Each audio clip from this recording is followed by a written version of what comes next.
Hi friends, welcome to our YouTube channel. Today our topic is ఆంగ్లేయుల యొక్క న్యాయపాలన విధానాల గురించి తెలుసుకుందామండి. ప్రీవియస్ క్లాసెస్లో భారతదేశంలో వారి యొక్క పరిపాలన విధానాల గురించి, కార్యనిర్వాహక శాఖ అండ్ శాసన శాఖల గురించి తెలుసుకున్నాం. అంతేకాకుండా జమీందారీ విధానం, మహల్వారీ, రైత్వారీ విధానాల గురించి కూడా తెలుసుకున్నాము. భారతదేశంలో ఆధునిక న్యాయ వ్యవస్థను ప్రవేశపెట్టిన ఘనత మాత్రం ఆంగ్లేయులకే దక్కుతుందండి. కార్యనిర్వాహక శాఖలో ఫస్ట్ భారతదేశం యొక్క గవర్నర్ జనరల్ ఆఫ్ ఫోర్ట్ విలియంగా ఎవరు నియమితులయ్యారంటే వారెన్ హేస్టింగ్స్ అండి. ఈ చాలా ఇంపార్టెంట్ అండి. ఏ యాక్ట్ అంటే 1773. నెక్స్ట్ గవర్నర్ జనరల్ ఆఫ్ ఇండియాగా ఎవరు అంటే విలియం బెంటింగ్, 1833 యాక్ట్. వైస్రాయ్ ఎవరంటే లార్డ్ క్యానింగ్, 1858 భారత ప్రభుత్వ చట్టం అండి. ప్రీవియస్ క్లాసెస్ కనుక చూడనట్టయితే ప్లేలిస్ట్లో క్లాసెస్ ఉన్నాయండి, చూడండి. అంతేకాకుండా మీకు వీడియో నచ్చినట్టయితే please like and share, subscribe. ఈరోజు ఆంగ్లేయుల యొక్క పరిపాలన విధానాలలో ముఖ్యమైనది ఏంటంటే న్యాయపాలన గురించి తెలుసుకుందాము. అయితే అంతకుముందు ఆంగ్లేయులకు ముందు కూడా న్యాయ వ్యవస్థ ఉండేది, కానీ ఇంత పర్ఫెక్ట్గా ఉండకపోయేది.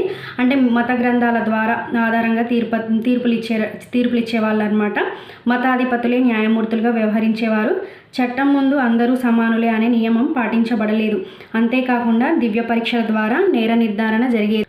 శాశ్వతమైన న్యాయస్థానాలు ఉండేవి కావు. వివిధ గవర్నర్ జనరల్ తెచ్చిన న్యాయ సంస్కరణలను క్లుప్తంగా తెలుసుకుందామండి. ఇప్పుడు ఫస్ట్ వారెన్ హేస్టింగ్స్ సంస్కరణలు. ఇతను దివ్య పరీక్షలను రద్దు చేసి వాటి స్థానంలో జ్యూరీ విధానాన్ని ప్రవేశపెట్టాడండి. రాజుల కాలంలో దివ్య పరీక్షలు అనేవి ఉండేవండి. తులా దివ్య పరీక్ష అనండి, అగ్ని పరీక్ష అని అలాగా మొదలైన పరీక్షలు ఉండేవి. అలాంటివి వద్దని చెప్పేసి వాటిని రద్దు చేసి వాటి స్థానంలో జ్యూరీ విధానాన్ని ప్రవేశపెట్టాడు. ఇతను ప్రత్యేక సివిల్ మరియు క్రిమినల్ న్యాయస్థానాలను క్రమానుగత శ్రేణిలో ఏర్పాటు చేశాడు. సదర్ దివానీ అదాలత్ అత్యున్నత సివిల్ న్యాయస్థానము మరియు సదర్ నిజామత్ అదాలత్ అత్యున్నత క్రిమినల్ న్యాయస్థానములను ఎక్కడ ఏర్పాటు చేశాడు అంటే కలకత్తాలో ఏర్పాటు చేశాడండి. నెక్స్ట్ కారన్వాలిస్ సంస్కరణలు. ఇతను చాలా ఇంపార్టెంట్ అండి. కారన్వాలిస్ ఇతను సంచార న్యాయస్థానాలను ఏర్పాటు చేశాడనమాట. సంచార న్యాయస్థానాలు అంటే మొబైల్ కోర్ట్స్ అండి. న్యాయస్థానాలే గ్రామాలకు వెళ్ళి సత్వర న్యాయస్థానం అందించడం దీని యొక్క ఉద్దేశం అనమాట. న్యాయస్థానాల్లో చెల్లించే రుసుములను రద్దు చేశాడు. కోర్ట్ ఆఫ్ రికార్డ్స్ అనే సంప్రదాయాన్ని ప్రారంభించాడు. కోర్ట్ ఆఫ్ రికార్డ్స్ అంటే అండి ఉన్నత న్యాయస్థానాలు తమ తీర్పులను ముద్రించి అందరికీ అందుబాటులో ఉంచాలనేది దాన్ని కోర్ట్ ఆఫ్ రికార్డ్స్ అని అంటారు. అంతేకాకుండా నెక్స్ట్ విలియం బెంటింగ్ యొక్క సంస్కరణల గురించి తెలుసుకుందాం. విలియం బెంటింగ్ ఇతను సంచార న్యాయస్థానాలను రద్దు చేశాడు. కారన్వాలిస్ ఏమో సంచార న్యాయస్థానాలను ఏర్పాటు చేస్తే విలియం బెంటింగ్ ఏమో రద్దు చేశాడు. సదర్ దివానీ అదాలత్ మరియు సదర్ నిజామత్ అదాలత్లను అలహాబాద్లో కూడా ఏర్పాటు చేశాడనమాట. అయితే ఫస్ట్ ఎవరండి వారెన్ హేస్టింగ్స్ ఏమో కోల్కతాలో ఏర్పాటు చేస్తే ఇతనేమో అలహాబాద్లో కూడా ఏర్పాటు చేశాడు. అయితే అప్పుడు రాజుల కాలంలో ఎక్కువ రాజులు అంటే నెక్స్ట్ మొఘల్స్ ఉన్నప్పుడు పర్షియన్ ఎక్కువ వాడేది కాబట్టి పర్షియన్ భాషకు బదులుగా ప్రాంతీయ భాషలను మరియు ఇంగ్లీష్ న్యాయస్థానాల్లో ఉపయోగించే భాషలను తెలియజెప్పాడండి ఇతను. అండ్ అంతేకాకుండా 1833 చార్టర్ చట్టం ప్రకారం మొదటి లా కమిషన్ను చాలా ఇంపార్టెంట్ అండి. 1834లో ఏర్పాటు చేశారు. ఫస్ట్ లా కమిషన్ ఎప్పుడు ఏర్పాటు చేశారంటే 1834లో ఏర్పాటు చేశారు. ఏ చట్టం ద్వారా ఏర్పాటు చేశారంటే 1833. అయితే ఫస్ట్ లా కమిషన్ చైర్మన్ ఎవరంటే లార్డ్ మెకాలే నాయకత్వంలోనే మొదటి లా కమిషన్ భారతదేశంలో తొలిసారిగా చట్టాలను క్రోడీకరించింది. అవి ఏంటిదంటే civil procedure code, Indian penal code, criminal procedure code. Macaulay మనకు అందించిన అద్భుత కానుకలు అనమాట ఇవి. మన న్యాయ వ్యవస్థకి చాలా ఇంపార్టెంట్ అండి ఇవి. నెక్స్ట్ లార్డ్ కానింగ్ సంస్కరణల గురించి తెలుసుకుందాం. లార్డ్ కానింగ్ ఇతను 1861లో భారత హైకోర్టుల చట్టాన్ని తీసుకొచ్చి 1862లో కలకత్తా హైకోర్టు అనేది చాలా ఇంపార్టెంట్ కదండి. హైకోర్టు, బొంబాయి హైకోర్టు మరియు మద్రాస్ హైకోర్టులను ఏర్పాటు చేశాడు. ఇవి భారతదేశంలోనే తొలి హైకోర్టులు అండి. భారతదేశంలో తొలి హైకోర్టులు ఎక్కడ ఏర్పాటు చేశారు అంటే ఫస్ట్ ఏర్పాటు చేసినవి అవి ఏంటివి అంటే 1862లో కలకత్తా హైకోర్టు, బొంబాయి హైకోర్టు, మద్రాస్ హైకోర్టులు అండి. ఎవరు అని అంటే ఈ చట్టాన్ని ఎవరు తీసుకొచ్చారు అంటే లార్డ్ కానింగ్ అండి. ఏ ఇయర్లో అంటే 1861 సంవత్సరంలో తీసుకొచ్చాడండి. ఫ్రెండ్స్, వీడియో నచ్చినట్టయితే please like and share, subscribe. Ilbert will వివాదం గురించి తెలుసుకుందామండి. అయితే భారతదేశంలో ఆంగ్లేయులు న్యాయ వ్యవస్థను ప్రవేశపెట్టారు, కానీ అందులో చాలా చాలా లోపాలు కూడా ఉండేదండి. అయితే వీరి న్యాయ వ్యవస్థలో భయంకరమైన జాతి వివక్షత కనిపిస్తుందండి. మొదటగా ఆంగ్లేయులలో ఎక్కువ కనిపించేది అంటే జాతి వివక్షత అండి.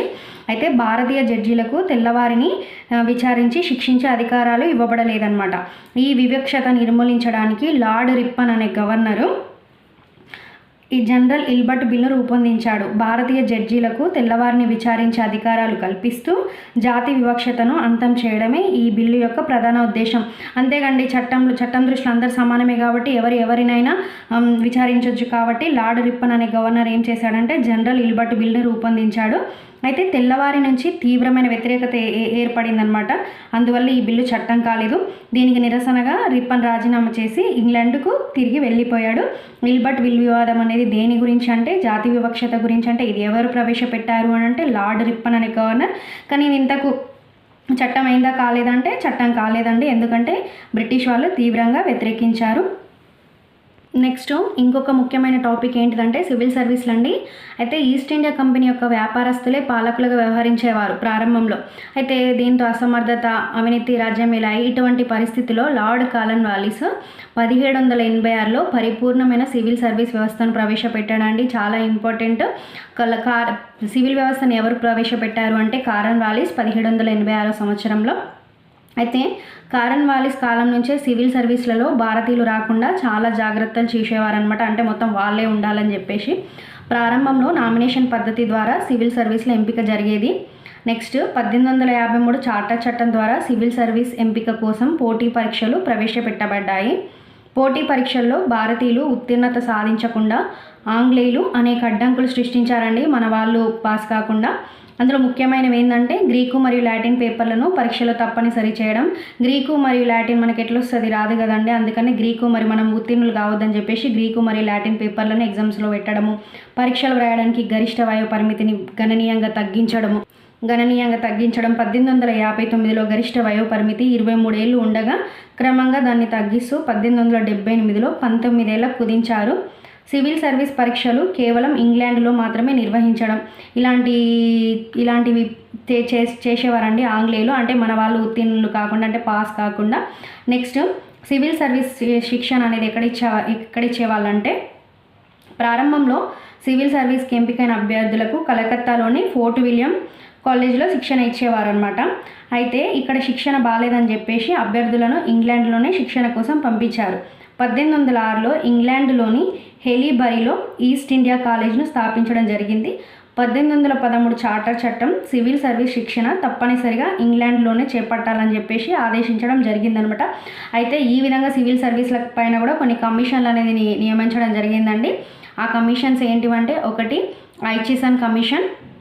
1886లో ఈ కమిషన్ను లార్డ్ డఫ్రిన్ గవర్నర్ జనరల్గా ఉన్న కాలంలో నియమించారు. నేను చెప్పే ప్రతి పేరు, ప్రతి టాపిక్, ప్రతి ఇయర్ వెరీ ఇంపార్టెంట్వి ప్రిపరేషన్ కోసం సులువుగా ఉండేటట్టు ఇలాంటి షార్ట్ నోట్స్ ప్రిపేర్ చేయడం జరిగింది. మీకు మీ ప్రిపరేషన్లో మీకు ఈజీగా ఉండడానికి. నచ్చితే please like and share, subscribe. అయితే ఇందులో కొన్ని ముఖ్యాంశాలు తెలుసుకుందామండి. ఐసీఎస్ పరీక్షలు ఇంగ్లాండ్లో మాత్రమే నిర్వహించి మిగిలిన సివిల్ సర్వీసులకు పరీక్షలు ఇంగ్లాండ్ మరియు భారతదేశంలో సంయుక్తంగా నిర్వహించాలనేది ఒకటి. అయితే 1922 నుండి సివిల్ సర్వీస్ పరీక్షలను ఇంగ్లాండ్ మరియు భారతదేశంలో నిర్వహించడం ప్రారంభించారు. నెక్స్ట్ సివిల్ సర్వీస్ పరీక్షలు రాయడానికి గరిష్ట వయో పరిమితిని 23 ఏళ్లకు పెంచాలి. ఎందుకంటే మనం ఆ లాంగ్వేజ్లన్నీ నేర్చుకొని మనం చదువుకొని ఇంగ్లాండ్ వెళ్ళడానికి టైం పడుతుంది. కాబట్టి సివిల్ సర్వీస్ పరీక్షలు రాయడానికి గరిష్ట వయో పరిమితి 23 ఏళ్లకు పెంచాలని 1892లో ఏజ్ను పెంచారనమాట. నెక్స్ట్ సెకండ్ కమిషన్ వచ్చేసి విస్కాంట్లీ కమిషను 1924 అండి. ఈ కమిషన్ను 1924లో లార్డ్ రీడింగ్ గవర్నర్ జనరల్గా ఉన్న సమయంలో నియమించడం జరిగింది. దీని యొక్క సిఫార్సులు ఏంటివంటే, సివిల్ సర్వీస్ పరీక్షలు నిర్వహించడానికి ఢిల్లీలో పబ్లిక్ సర్వీస్ కమిషన్ను ఏర్పాటు చేయాలి. అండ్ 1926లో పబ్లిక్ సర్వీస్ కమిషన్ను కూడా ఏర్పాటు చేశారు. ఇదే అండి ఇప్పుడు మనం రాసే సివిల్ సర్వీస్ పరీక్షలకు యొక్క కమిషన్ ఏంటిదంటే 1950లో దీన్ని ఏం చేశారంటే యూనియన్ పబ్లిక్ సర్వీస్ కమిషన్ అయింది, యూపీఎస్సి. సివిల్ సర్వీస్ ప్రత్యక్ష నియామకాల్లో భారతీయులకు 50% కేటాయించాలని సిఫార్సులు ఇవ్వడం జరిగింది. ఇదండి సివిల్ సర్వీస్ల పైన నియమించబడిన కమిషన్స్ ఏంటివంటే ఐచిసన్ కమిషన్, విస్కంట్లీ కమిషన్. అండ్ అంతేకాకుండా మనం ఈరోజు వారన్ హేస్టింగ్స్ గురించి, కారన్ వాల్లిస్ గురించి మొదలైన వారి గురించి మనం తెలుసుకున్నాము. అయితే భారతదేశంలో ఐసీఎస్కి ఎన్నికైన భారతీయులు ఎవరు అని అంటే ముఖ్యంగా ఫస్ట్ సత్యేంద్రనాథ్ ఠాగూర్ ఐసీఎస్లో చేరిన తొలి భారతీయుడిగా గుర్తింపు పొందాడు. ఇతను ఎవరంటే రవీంద్రనాథ్ ఠాగూర్ సోదరుడు అనమాట. 1863లో ఐసీఎస్కు ఎంపికయ్యాడు, ఇండియన్ సివిల్ సర్వీసెస్కి. నెక్స్ట్ ఎవరంటే సురేంద్రనాథ్ బెనర్జీ, ఆర్సి దత్ మరియు శ్రీ బిహారీ లాల్ గుప్తా 1869లో ఐసీఎస్కు ఎంపికైన భారతీయులు అనమాట. సుభాష్ చంద్రబోసు 1919లో ఐసీఎస్లో ఉత్తీర్ణత సాధించాడు. ఈ విధంగా బ్రిటిష్ వారి యొక్క న్యాయ పరిపాలన విధానాల గురించి తెలుసుకుందాం, సివిల్ సర్వీసెస్ల గురించి తెలుసుకుందాం. నెక్స్ట్ క్లాస్లో వారి యొక్క విద్యా విధానం గురించి తెలుసుకుందాము. ఫ్రెండ్స్, వీడియో నచ్చినట్టయితే please like and share, subscribe. Thank you.